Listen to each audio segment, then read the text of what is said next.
সকালে উঠে এরকম একটা ওয়েদার বেশ ভালোই লাগে, তবে পুজো চলে এসেছে, এখনো যদি এরকম চলতে থাকে তবে খুবই চিন্তার ব্যাপার। মায়ের আগমন বার্তা চারিদিকে। এই সময় ফুলের সাজিতে পদ্ম শিউলি থাকলে মন এমনিই ভালো হয়ে যায়। তবে শিউলি ফুল আমাদের বাড়িতে নেই। স্নান করে সকালে পুজো দিয়ে নিলাম, পজিটিভিটিটা বেশ কাজ করে। রবিবার এগ রোল সবাই খেলো, কিন্তু পুপুন খেলো চিকেন রোল। এরপরে যতটা বাসন পড়েছিল সেগুলোই মেজে ধুয়ে উঠিয়ে রাখলাম।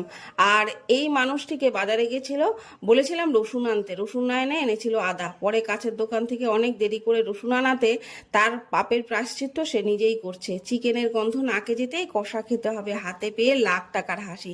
দিদিদের সাথে ছোট ভাইও মায়ের কাছে। এবার তিন ভাই বোন মিলে রবিবারটা ফুল এনজয় করবে। আর পটল আলুর তরকারি, চিকেন, চাটনি, পাঁপড়, দুপুরের মেনু এটা। আর এই বৃষ্টি দেখে এবার ভয় লাগছে। 2000 সালে সেই ভয়াবহ বন্যার কথা মনে করে দিয়েছে। সন্ধ্যাবেলায় পুপুন করলো পিঁয়াজির সাথে চা। সানডেটা এভাবেই কাটলো। Thanks for watching, tata.